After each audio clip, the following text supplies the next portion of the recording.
Christ, nous sommes pardonnés. En Christ, nos péchés sont effacés. Dans cette vidéo, nous en parlons tout de suite après l'introduction.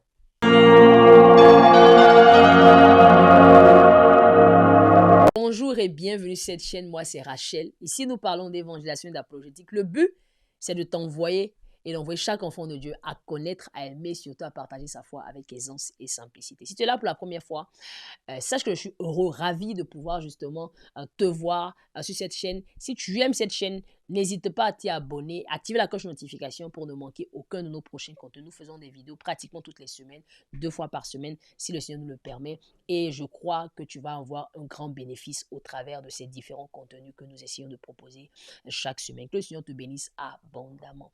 Alors aujourd'hui, comme je disais tantôt, nous allons parler de pardon de nos péchés. Le pardon de péché. Nous avons vu qu'avec Christ, nous avons été réconciliés. Nous avons vu que nous n'avons pas seulement été réconciliés. Nous avons vu également qu'avec Christ, nous avons eu la victoire sur le péché, sur la mort. Nous avons également vu hier également que avec Christ, nous sommes libérés du jugement de Dieu, que nous rentrons en relation juste avec lui. Aujourd'hui, nous allons parler du pardon de nos péchés. L'une des choses fondamentales, c'est le pardon de nos péchés. Le pardon de nos péchés. Vous savez, il y a des personnes qui aiment dire même d'ailleurs que moi, j'ai jamais péché. En fait, moi, je suis bien en fait. Il y a des gens qui sont convaincus qu'elles sont de belles personnes, qu'elles sont de bonnes personnes. Je parlais un jour avec un monsieur qui me disait que moi, je suis pessimiste parce que je vois qu'il n'y a rien de bon dans l'homme, pendant que lui voit toute la beauté de l'homme. Et c'est cette mentalité que nous avons. Nous avons l'impression que l'homme est tellement bon, l'homme est tellement grand, l'homme est tellement excellent. Mais Dieu dit le contraire. L'homme est mesquin. L'homme est méchant. La Bible dit le cœur de l'homme est tortueux par-dessus tout qui peut le connaître. Dieu nous connaît. Dieu nous a fait. David dit dans le psaume, il dit Éternel, c'est toi qui nous as fait. Tu sais de quoi nous sommes faits. Tu sais que nous ne sommes que poussière. Et nous sommes poussière. Nous sommes incapables. Nous sommes faillibles. Nous sommes limités. Mais Dieu, dans son amour, justement, au travers de son Fils, est venu justement nous pardonner. Vous savez, Jésus a passé son temps, pendant son parcours sur la terre, à pardonner les péchés des gens. Et l'une des choses qui énervait les gens, c'est que les gens lui demandaient, mais lui là, il est qui? Et puis lui, il pardonne aux péchés des gens. Comment toi, tu es qui? Et puis tu peux pardonner. Et puis Jésus leur demandait, mais qu'est-ce qui est plus facile de faire? Pardonner les péchés ou guérir les malades? C'était quoi qui était difficile? Et les gars, en fait, c'était difficile pour eux de comprendre qu'en réalité, Jésus pouvait pardonner les péchés. Vous savez, l'une des choses que le christianisme offre, c'est le pardon des péchés. Il n'y a pas ça dans notre religion. Dans d'autres religions, il faut faire des ablutions. Il faut faire toutes sortes de choses, justement pour que tes péchés soient pardonnés. Il faut faire des sacrifices, faire des rituels. Dans le judaïsme, il faut faire ces choses. Dans l'islam, il faut faire toutes sortes de sacrifices. Il faut plaire à Dieu. Il faut essayer de faire ton cheminement vers Dieu. Mais dans l'évangile, avec l'évangile, on n'a pas besoin de ça. On a besoin simplement d'accepter le pardon de notre péché. En Christ, au travers de l'évangile, nous avons le pardon de nos péchés. En Christ, nous avons été pardonnés. Nous avons été pardonnés. La raison pour laquelle, souvent, les gens ne comprennent pas, mais pourquoi Dieu peut faire tuer son propre fils? Pourquoi Dieu est si mauvais peut faire tuer son fils? Mais en fait, Dieu est obligé, par amour, de lui-même mourir pour nous, pour qu'il puisse nous pardonner. Parce qu'aucun sacrifice, aucune justice, la Bible dit clairement que notre justice est un linge sale devant Dieu. Notre justice est un lien sale devant Dieu. C'est-à-dire que toute notre justice, il y a une amie qui me dit, mon ami dans toute sa gloire, c'est-à-dire toute notre gloire là, c'est de la saleté devant Dieu. Toute notre sagesse est de la folie devant Dieu. Tout ce que nous avons de précieux, c'est de la boue devant Dieu. Pour que Dieu puisse nous pardonner, ce n'est pas parce que nous demandons pardon. Non. Même quand nous demandons pardon à Dieu, il ne peut pas nous pardonner. Il nous pardonne à cause d'un substitut. Dieu peut nous pardonner à cause de Christ. Et l'évangile vient nous annoncer une porte de salut pour nos péchés. L'évangile vient nous dire qu'en réalité, nous pouvons être pardonnés. Nous n'avons pas besoin de vivre dans la condamnation parce que nous ne sommes plus condamnés. C'est la raison pour laquelle Paul nous dit dans Romains, il dit, qui peut nous condamner? Qui peut nous accuser? Qui peut nous condamner et qui peut nous accuser? On n'est pas seulement libéré, on est également inaccusable. Waouh! L'évangile nous rend inaccusables. Il dit qui peut nous condamner? Qui peut même nous accuser? Parce qu'on peut te condamner, il faut qu'on t'accuse. En fait, on t'accuse, on t'envoie en procès et puis on te juge et puis on dit que tu es condamné. Mais il dit on ne peut même pas nous condamner, on ne peut même pas nous accuser. À cause du sacrifice de Christ. L'évangile nous octroie la libération. L'évangile nous octroie la justification. Nous sommes rendus justes au travers de Christ par le pardon de nos péchés. Les péchés que nous étions. La Bible dit que nous étions péchés. Ce n'est pas que nous péchions. Parce qu'en fait, quand on dit que tu pèches, ça veut dire que tu peux dire que je n'ai plus péché. Non. En fait, nous-mêmes, notre nature, là, c'est le péché. Nous-mêmes, on est des pécheurs. Ça dit qu'on ne pêche pas. Comme il dit que le diable ne ment pas pour mentir, il ment de son fond. C'est-à-dire que mensonge, là, c'est ça, c'est ce qu'il est. Péché, là, c'est ce qu'on est. C'est pas qu'on pêche, non. On est pécheur. C'est-à-dire c'est notre nature. C'est-à-dire c'est nous-mêmes. Mais Dieu est venu faire de nous des justes. On l'a vu, il nous a réconciliés. Il n'a pas nous a mis dans une relation juste, mais il nous a pardonné. Pour qu'il soit capable de nous réconcilier, là. Pour qu'il soit capable d'ôter le jugement, là. Pour qu'il soit capable de nous envoyer dans une relation juste avec lui, là. Pour qu'il soit capable justement de donner la victoire sur le péché puis la mort, là, il avait besoin de nous pardonner. Il avait besoin de quoi? De nous pardonner. C'est le sang de Christ. La Bible dit sans effusion de sang, il n'y a pas de pardon de péché.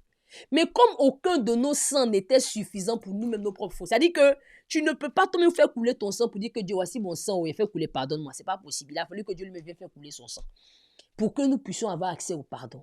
Oh, c'est une bonne nouvelle. Aujourd'hui, nous sommes pardonnés. Il n'y a plus de condamnation pour ceux qui sont en Christ. Nous sommes incondamnables, nous sommes inaccusables. Personne ne peut s'arrêter pour dire on t'accuse. Non, on est inaccusable. Le diable ne peut pas nous accuser. La Bible dit qu'il a été vaincu, l'accusateur de ses frères. Il a été vaincu par quoi? Par le sang de l'agneau et par la puissance de leur témoignage. Nous déclarons que nous sommes purs. Non pas parce que nous ne péchons plus, mais notre nature a été drastiquement changée. Nous sommes passés des ténèbres à la lumière. Nous sommes passés de pécheurs à justes. Nous ne sommes plus des pécheurs. Nous sommes des hommes et des femmes justes en Christ. Et c'est à cause de cela que nous pouvons célébrer Dieu. C'est une bonne nouvelle que nous pouvons annoncer à nos amis. Nous parlons de l'évangile, c'est cela l'évangile. Nous devons dire aux gens qu'en réalité, en Christ, là, le péché est pardonné. On n'a pas besoin d'attendre que Dieu dise que, oh, Dieu va regarder, va peser. Ok, tu as fait plus de bien que de mal. Le bien même que tu veux dire, c'est n'importe quoi. Le bien même que tu fais là, sur lequel tu veux bosser là, Dieu dit c'est n'importe quoi. Il dit aucun ne t'a fait, aucun ne t'a justice. La Bible dit clairement que si nous brisons un seul élément de la loi, nous brisons toute la loi. Ça veut dire qu'il n'y a pas quelqu'un qui peut se lever puis va dire que ouais, lui là, il n'a jamais péché, mais lui ne pêche pas en fait. Rappelons-nous justement de ce jeune homme riche qui est venu voir Jésus. Si tu ne sais pas les hommes riches, la Bible nous parle de l'homme riche, le jeune homme riche qui est venu voir Jésus pour dire à Jésus, il dit comment? Il dit, bon maître, comment est-ce que je peux avoir la vie éternelle? Jésus lui dit, oh, je ne suis pas bon, c'est Dieu seulement qui est bon. Pourquoi tu m'appelles bon? Vous savez pourquoi Jésus lui dit ça? Parce que le gars dans sa tête, il est trop bon. Dans sa tête là, il est trop saint, il est trop pur. Jésus a fait à 30 niveaux, il est tombé dedans. Jésus lui dit, je ne suis pas bon, c'est Dieu seulement qui est bon. Il dit, mon pauvre, il dit, mais pour avoir la vie éternelle là, faut suivre les commandements que Moïse t'a donnés. Maintenant, le gars va révéler que lui-même, il pense qu'il est déjà bon, qu'il pense que non, lui-même, il a déjà tout fait. En fait, lui, il n'a plus rien à prouver à Dieu, en fait. Il dit au gars, il dit à Jésus, non, moi, là, depuis aussi petit, toute la loi, là, je la respecte à la lettre. Jésus dit, hein? Waouh, mais c'est bien. La Bible dit, Jésus l'aima. Jésus dit, mais c'est bien, mais il te reste une seule chose à faire. Va, vends tout ce que tu possèdes, là. Dépouille-toi de tout ce que tu as, là, et viens me suivre. La Bible dit que le gars est reparti.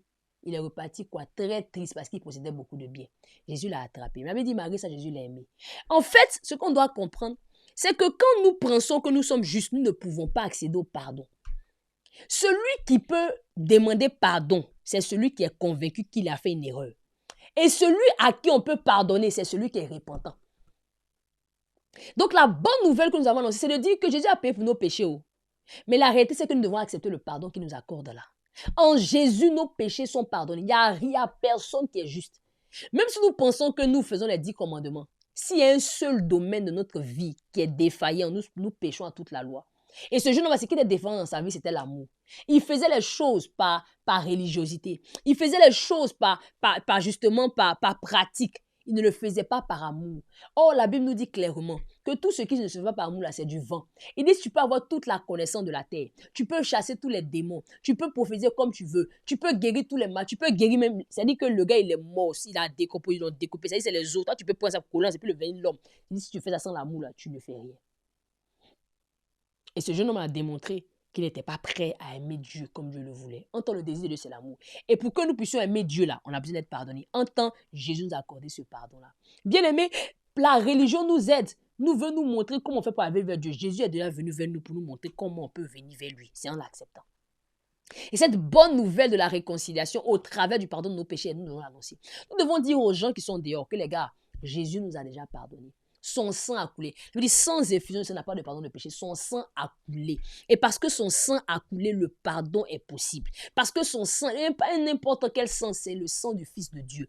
C'est le sang du Fils de Dieu. Le sang pur. Le sang pas de la postérité de l'homme, la postérité de la femme. Le sang pur qui n'a pas été souillé. Le sang de Christ. C'est ce sang-là qui a coulé afin justement que toi et moi nous soyons pardonnés, nous soyons réconciliés avec Dieu. Oh oui, c'est une bonne nouvelle. Aujourd'hui, nous savons que nous sommes réconciliés, que l'évangile nous accorde la réconciliation. L'évangile nous accorde la justification, qui est le pardon de nos péchés. L'évangile nous accorde l'ôtement du jugement et nous accorde une relation juste avec lui. L'évangile donne la puissance sur le péché, sur les vrais. Il n'est pas telle nouvelle que nous devons partager. Et nous n'avons pas encore fini. Demain, après, nous avons encore 3 autres points que nous voulons débattre, que nous voulons dire, qui nous permet de comprendre la puissance de l'évangile, de comprendre à quel point la Bible dit, Paul dit, je n'ai pas honte de l'évangile. Elle est la puissance de Dieu pour le salut de quiconque croit. L'évangile est puissant.